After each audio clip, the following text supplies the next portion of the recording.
Okay, so what I want to do today, the main thing I want to do is, so I'll give you a few of the definitions. We'll talk about convergence of the sequence, and then I really want you guys to get a good intuition for sequences and their convergence. So we're going to do a lot of pictures today and tomorrow. So what is a sequence? Does anybody know? So let's do it intuitively first. So just a sequence is an ordered, so this is key, ordered list of numbers.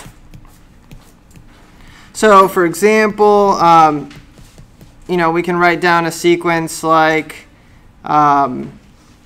the number 1, 2, 3, 4, ... This is called an infinite sequence because it doesn't end, right? So you can keep going. So notice the ... means that it keeps going in that same pattern. Another sequence would be one, let's say 1, 1/2, 1/3, 1/4, ...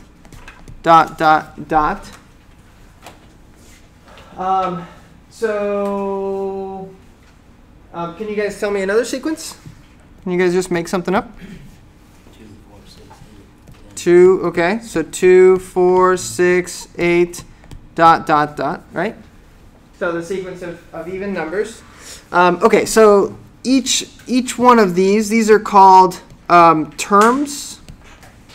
Each one of these is a term, or also you can call them elements of a sequence or terms of a sequence.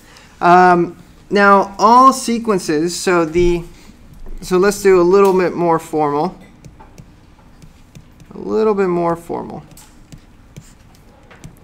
So a sequence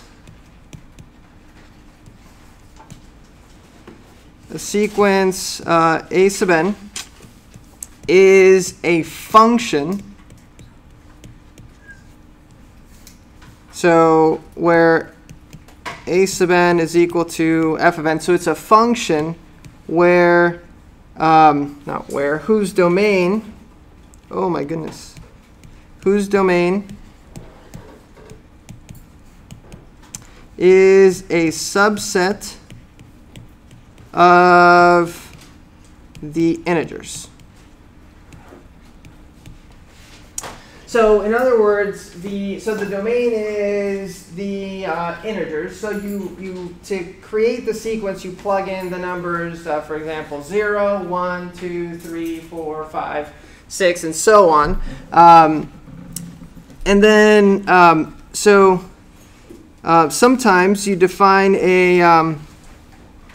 a sequence by the what is called the general term. So the general term, you can think of that as the formula that creates a sequence. In other words, if you plug in the numbers, so it could start at different n values, but let's just say whatever it starts at. So if I want to write down a formula that'll give me these numbers, I would say that a sub n is equal to n, where n is greater than or equal to 1. So notice that if I plug in the number 1, I get the first term of the sequence. If I plug in the number 2, I get the second term of the sequence. If I plug in the number 3, I get the third term, and so on and so forth, right? So that's for this first sequence that I just made up. What about this sequence, the second one? What would be the general term that gives me all of those terms in the sequence? 1 over n, right? 1 over n, where n is greater than or equal to 1. But notice that all of the numbers that you plug in are integers, right? You can't plug in, for example, n can't be a half, for example, or a third, or square root of 2. It has to be an integer. Okay, then what about this one? What would be the general term for the sequence that gives me all the even numbers? 2n, right? 2n. And again, in this case, n is greater than or equal to 1. Now, again, it doesn't have to start at 1. It could start at 0. It could start at any number, really. But that just happened to be what we created. Okay, now you can also define a sequence recursively. So you can have a recursive sequence where basically the next term depends on past terms of the sequence. So, like for example, a sub n plus 1, let's say, is equal to a sub n plus 1. And let's say that a sub 0 is equal to the number 1. So what does this sequence look like? Or what is it saying to do? So if I were to write out some of the terms of the sequence, what would it look like? Hey. Okay. So what would be the first term of the sequence? 1. Okay.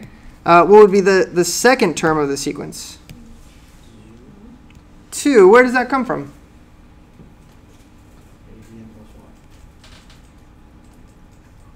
So this is a sub 0, right? This is a sub 1 is equal to a sub 0 plus 1, right? So you grab the previous one and then you add 1 to it. What would be the next one? 3, right? So what this tells you is basically says, to get the next term, grab the previous one and then add 1 to it. Does that make sense? So, for example, let's do another example. Let's say I write, that wasn't a very exciting example. Let's say I write a sub n plus 1, so the next term in the sequence is equal to the previous one plus 2. And let's say a sub 0 is equal to 2. What would that look like? So the first term is this one, right? 2. What would be the next term? 4, right? Grab the previous one and then add 2. What would be the next one? 6, and then 8, and so on and so forth. So notice it's exactly the same as this one, except it's defined recursively in terms of the previous term. Yes? Okay. Do you guys have a recursive sequence for me? No? Do you guys know any recursive sequences? Like, hey,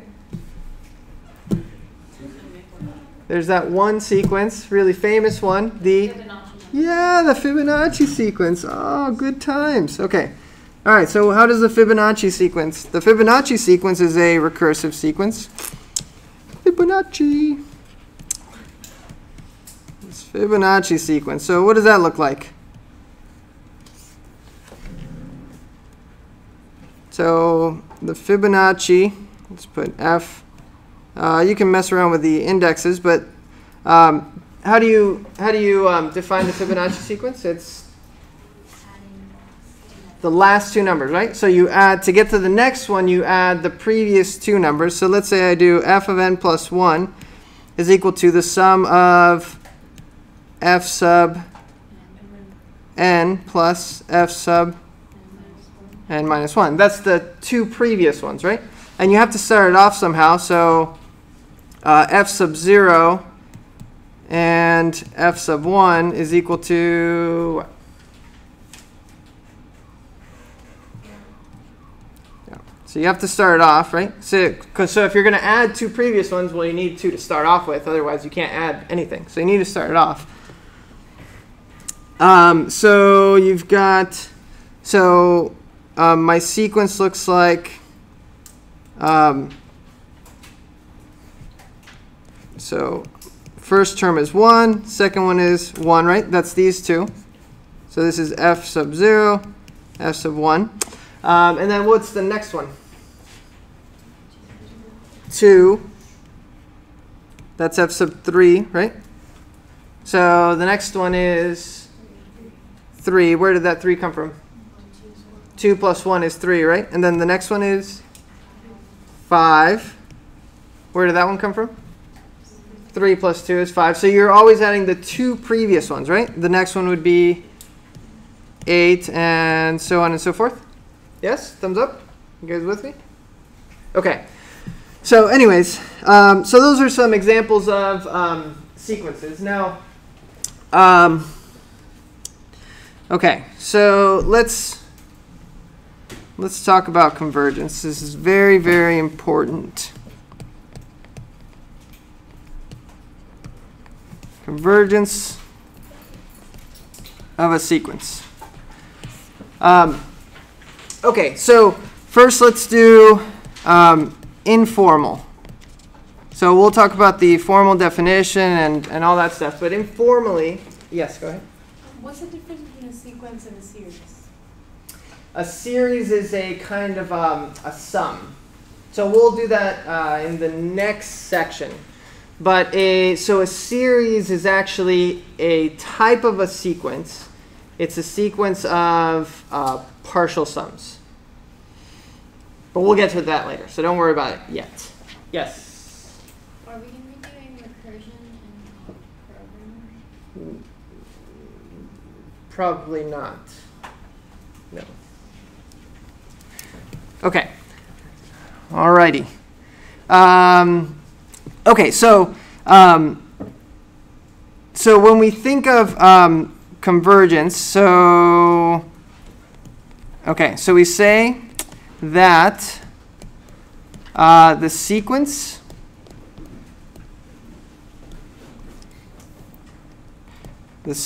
A sub n, and what do the curly braces mean?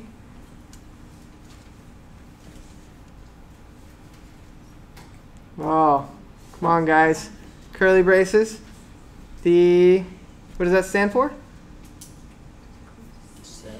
Yes, set. Okay, so this is the set that contains the all the elements of the sequence, right? So the sequence converges. We say that it converges to some number L if, I'll put this in quotes, if we can get the terms of A sub n as close to L as we want. Now, of course, this is not a precise mathematical definition, but what we mean by convergence is very similar to the convergence of a limit of a function. So if we can get the terms of that sequence to get as close as we want to a certain number, then we say that it converges to that number. So let's write it down. Because this might be new. I don't know. It depends on if you did this in Calc 1 or not. But I will ask you in a moment. Okay, so A sub n converges to L. And so there are two ways to write it. We write that the limit as n approaches infinity of A sub n is equal to L. Or we can just simply say A sub n and then little arrow, so approaches L, converges to L, if given any epsilon greater than 0, then there exists some number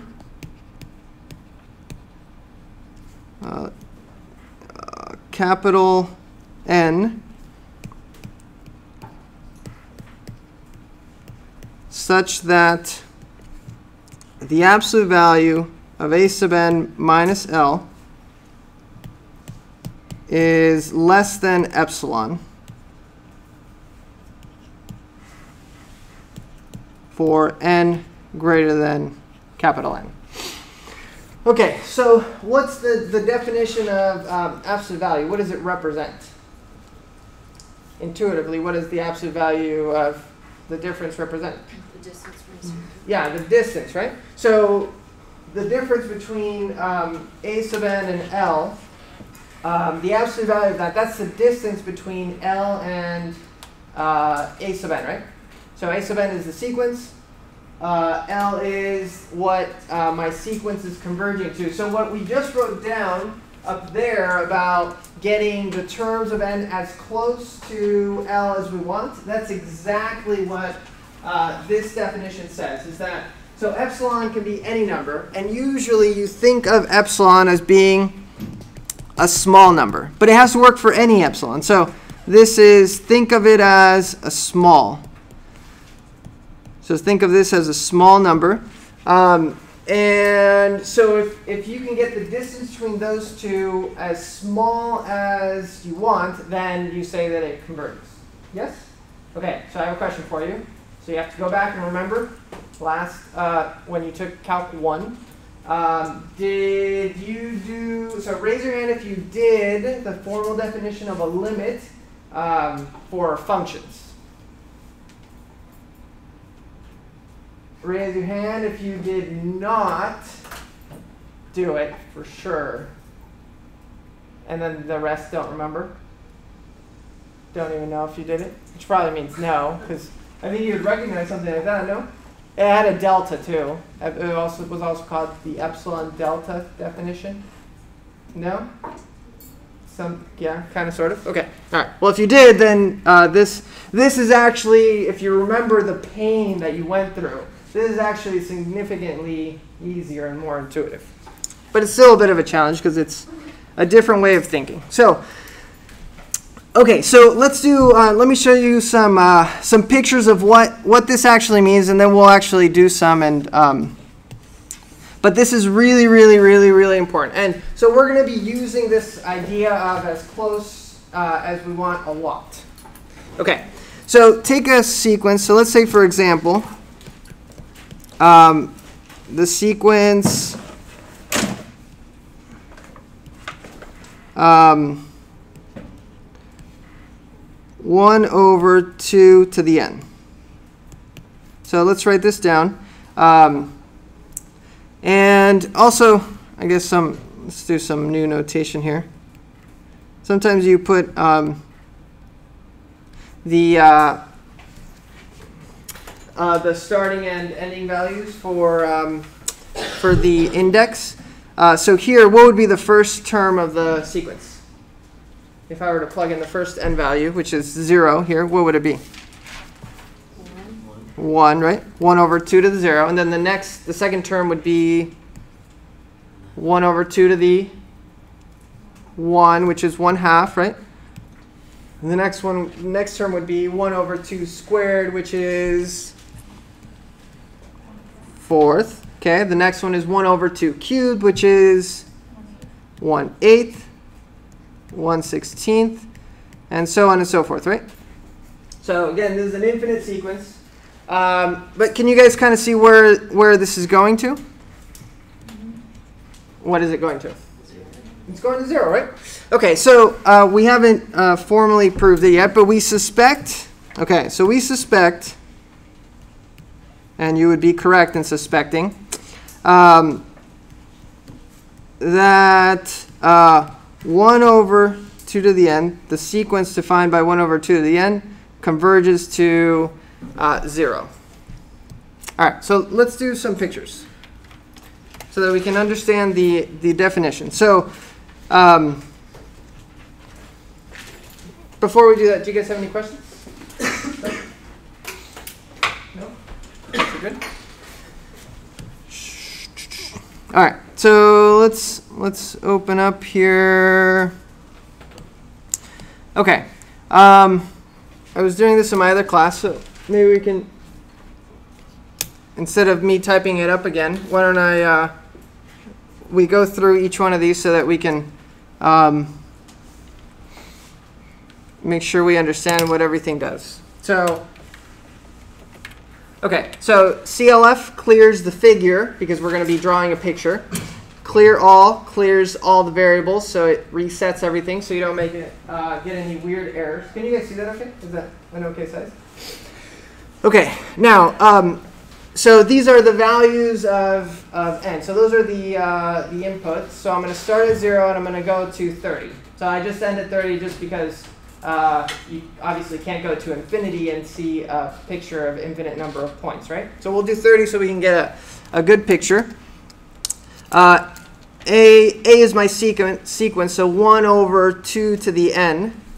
And then I'm going to plot it. So here this just creates a plot where the first element goes on the x-axis. So it'll plot the n values on the x. And then the second one, it plots it on the y-axis. So the values of the sequence. So it should plot, for example, on the x-axis 0 and then 1. And then when n is equal to 1, it'll plot a half. And when n is equal to 2, a fourth, and 3, 1/8, and so on and so forth, right? Yes? Okay. So, and then this tells it to plot dots. And then these are just to make the dots a little bit nicer. Marker size. So make them a little bit bigger. Let's make them a little bigger. How about 12? Okay, now, epsilon, remember we said that it's typically a small number. Let's start with epsilon being, well, 0.1 sounds good. Now, this right here, what do you guys think that does?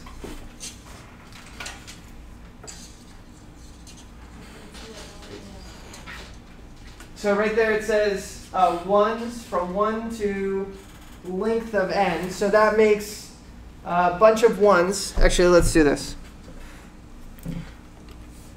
Let me put it in right here. And then let me show you. So this right here. Oh, shoot. Oh, no. Let's do these two. Plot, copy and paste. And then, OK. All right, just to make sure we're all on the same page. All right, what is, OK. So this gives me 31 columns of the number 1. And then what I want to do is I want it to be not 1, but I want it to be epsilon. So I want a horizontal line that's epsilon above and below my my limit value. So that's why I multiplied it by epsilon. So when you do this, then that creates 31 points of whatever epsilon is. So in this case, it's 0.1. So this is going to draw a horizontal line at 0.1. And then I want a horizontal line at negative 0.1. So here, let me show you. So all this right here, that plots epsilon above and epsilon below. OK. So as long as it's semi-thumbs up, then we're OK. Can you Yes. put epsilon in English? Epsilon, think of epsilon. Is the line above and below the x and y axis? Like, Yes, in this case, it's 0.1. but is that what it always is? It's just a line? No, I said it. Oh, Well, is that what the epsilon is? What's epsilon? epsilon. Here, let me show you. It's because when you see the picture, it makes it easier to see. OK, so right here, so that plots the, on the x-axis, it plots n. So 0, 1, 2, 3, 4, all the way up to 30, right? On the y-axis, it plots whatever L plus epsilon is. Epsilon is 0.1, 0.1, 0.1, 0.1, 0.1, 0.1, 0.1. How many times? 31 times, because that's what I set it to be. I wanted it to be whatever epsilon is, 31 times, so that it would create the line. If you just set it to be the number once, then it would put a dot. But you need dots all the way through, right? So that it plots the line. What's epsilon again? Epsilon is, so if you go back to the definition, okay, this is really important. So a lot of questions are good. This is epsilon. So what this means is that you you get an epsilon. So epsilon is whatever. If you can find what you're looking for is the point where all of the terms in the sequence after that point are within epsilon distance of the of what you're saying it's converging to. So like right here, you guys said that it converges to 0, right? So is there a point where all of the terms in the sequence after that are inside of that epsilon band? Yes. What is it? That's the third term. 0. Yeah. So this first dot right here, this is actually well, that's fine. This is n equals 0, right? N equals 1, n equals 2, n equals 3. So after n equals 3, from the fourth on, all of the terms in the sequence are within that epsilon band. Yes? They're less than epsilon away from, in this case, 0, because that's what we're saying it converges to. Did you set that or? Yes.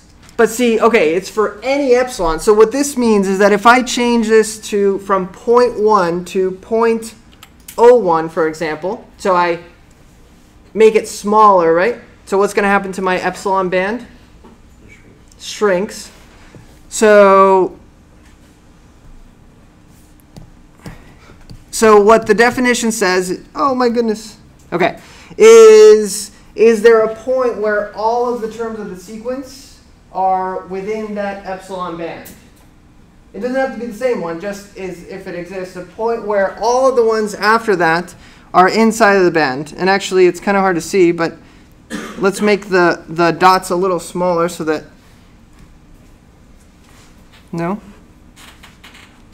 Not happy with, let's see.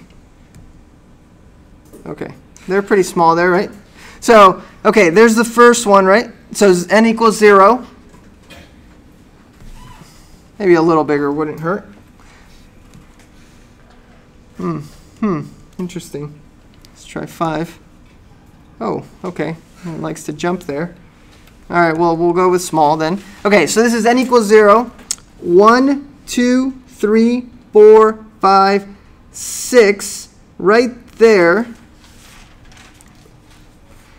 This right here is that one right there is the 7th term of the sequence. Notice after that point that you can probably barely see, maybe we should go back to the big ones.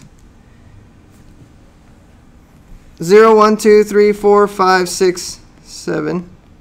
So after that one, all of the terms in the sequence are inside of that band. Okay, now if I make it even smaller, would I be able to also find a point where all of them after are inside the band? That's what this is saying. So if I make epsilon even smaller, 0.001.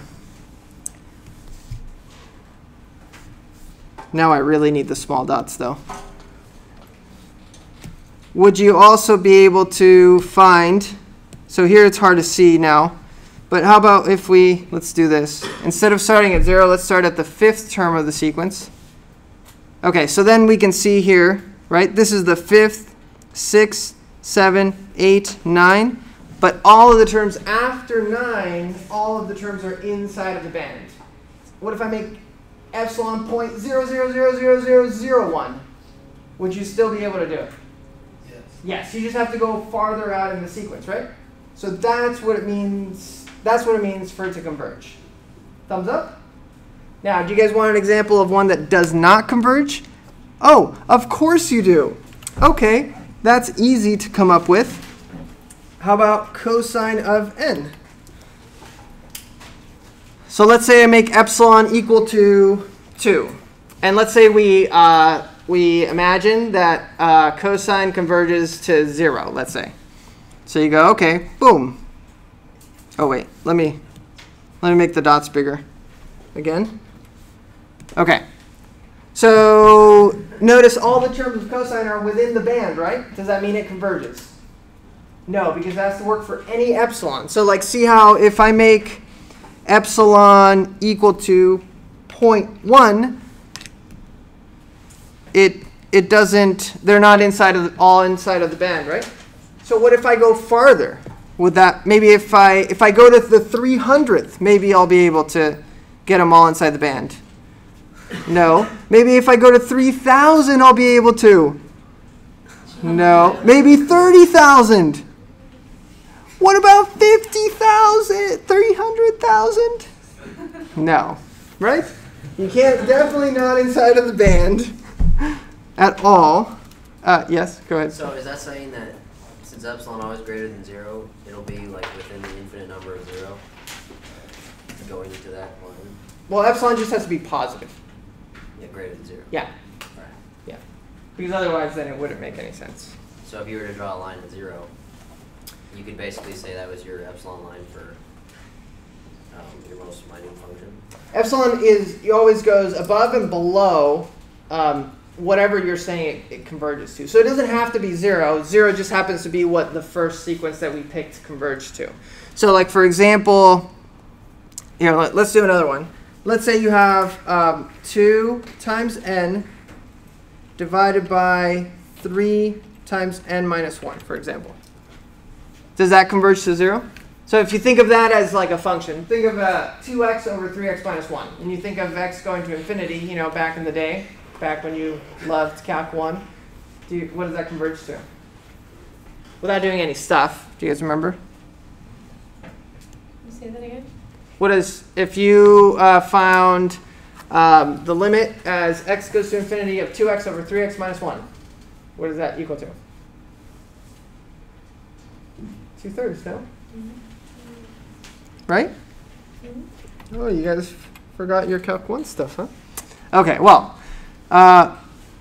let's take a peek here. Let's see what this looks like. So this is the sequence 2 times n over 3 times n minus 1. So notice after so the first term is 0, right? So after 0, 1, 2, so all values of n greater than 2, it's inside of epsilon. So if I make epsilon 0.01, now how long does it take to get within that band? I have to go a little farther, right? Let's go here. Let's start this at 5. This will help us see the picture better. So now I have to wait, see how not until this one right here. What is that? That's 23. So for all values of n greater than 22, then it's inside of the band. If I make epsilon smaller, would I eventually be able to, again, get inside of the band? Yes, right? So if I make epsilon 0.001, why does that look like that? It's supposed to converge to 2/3, right? Why does it look like that? Why is it not inside the band? What is it? I need to go farther down, right? So not to 30, maybe to 300. And it's hard to see, so why don't we start it a little bit further? How about we start it at 50 to 300? And then we can kind of see, right? Right around here. Right around there. Right there. At the 223rd, then it's inside of the band. Yes? Okay. So that's what we mean by getting as close as we want. You can get it as close as you want as long as you go far enough. Thumbs up? Sorry. Okay, one more. This is one more fun computer example. What about cosine of n over n? What do you guys think about that? Do you guys think that converges?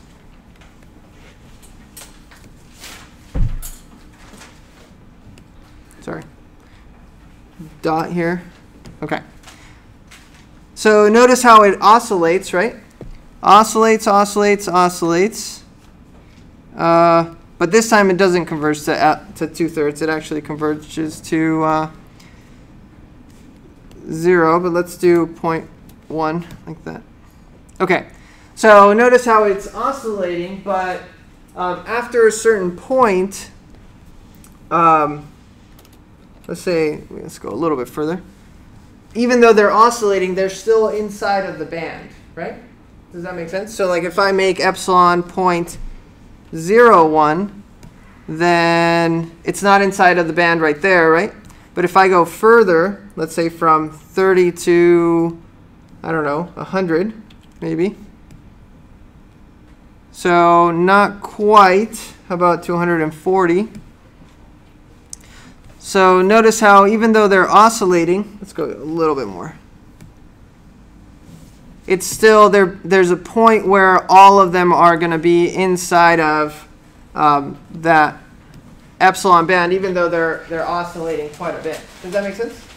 So then you say that cosine of n over n converges to 0, because you can get all of the terms of the sequence after a certain point to be inside of that band. Thumbs up? You guys with me? Okay, all right. So we've got our intuition there is built up, right? Now we're ready to do an example.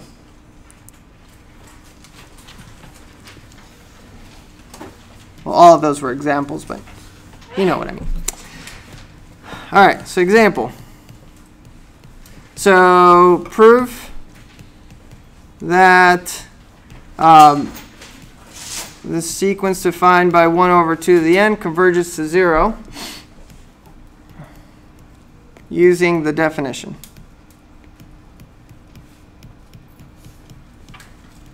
Okay, so the first thing you do is you have to do some scratch work. So this isn't part of the proof really, but you have to do it.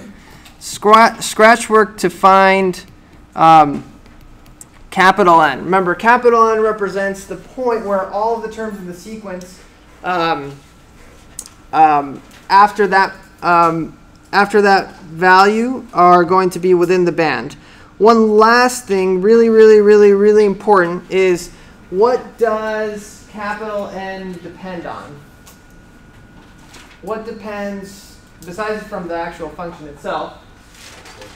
Yes, exactly. It depends on epsilon, right? So if you make epsilon smaller, then n has to be bigger. If you make epsilon smaller still, then n has to be bigger. So you should end up with a n should depend on whatever epsilon is. Okay, all right. So it helps to write down what we want. We want the distance between 1 over 2 to the n minus L, which is, what are we saying it converges to? 0. I want that to be less than epsilon, right? And what I'm doing is I'm looking for n. This is what I'm looking for. So this one is pretty easy because there's no work to do really. So what I have is I want 1 over 2 to the n to be less than epsilon. And I can get rid of the absolute value because this is always going to be positive, right? So then if you solve for n, so you move the 2 to the n over, the epsilon over, you get 2 to the n is greater than 1 over epsilon, correct? You guys agree? Do some maneuvering, swapping. Yes? Okay. And then how do you get the n downstairs? What is it? Natural log, right? So so what does this look like? So n is greater than natural log of 1 over epsilon, right? Over natural log of 2, right? Okay. All right, so this right here, this tells you what n should equal to this. So what this means, what this is telling you is if you want that inequality, if you want 1 over 2 to the n to be less than epsilon, then that means that n has to be greater than that expression right there. So once you have that, oh, go ahead. Those n's aren't the same, right? The capital, what's capital N again? Okay, remember n represents, let's go back to, let's see. Let's go back to the definition again. Right here, okay. Capital N is this one, right? that represents the point where all of the terms of the sequence after that capital N are inside of the band. So that's like the important, that's the exact point where all the terms of the sequence after that are inside of the band. Do you guys have a question? My computer's about today? Got 21 minutes, which is 15 or so more than how many minutes we have left in class. So, okay, so let's do the proof. So, all right, so let epsilon be greater than 0.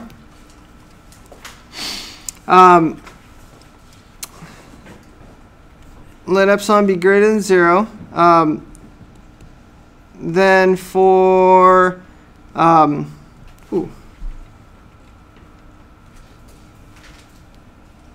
let n, capital N, equal to what I just wrote down, what we just found, ln of 1 over epsilon over. So is it greater than or equal to? Or? Well, n, capital N is equal to it. Little n is greater than capital N. So let n equal to this. Then for little n greater than capital N, the absolute value of 1 over 2 to the n is less than epsilon. That's it. You're done. So for example, what does this tell you? So let's say, suppose we suppose epsilon is 0.1. So this right here tells you what n has to be. So n, capital N, has to equal to ln of 1 over 0.1 over ln of 2. And this, if you find it, is equal to, let's find it over here, log of 1 over 0.1 over, oh no, over log of 2. Oh, I hit caps lock by accident. 3.32. Oh, thanks. 3.32. You beat me. Okay, so we can just round it to 3. So that means that for so any n greater than 3, then 1 over 2 to the n is going to be less than 0.1. So the distance between 1 over 2 to the n and 0, which is what it converges to, is less than 0.1. And then, of course, if you change this is exactly what we did when we were doing the picture, right? So we let it be 0.1, and then we saw that after, so the fourth one, we needed to get to the fourth one until all of them were inside, right? And then we needed to get, when we made epsilon smaller, then it had to be something else. Let's do, what was the other one we did?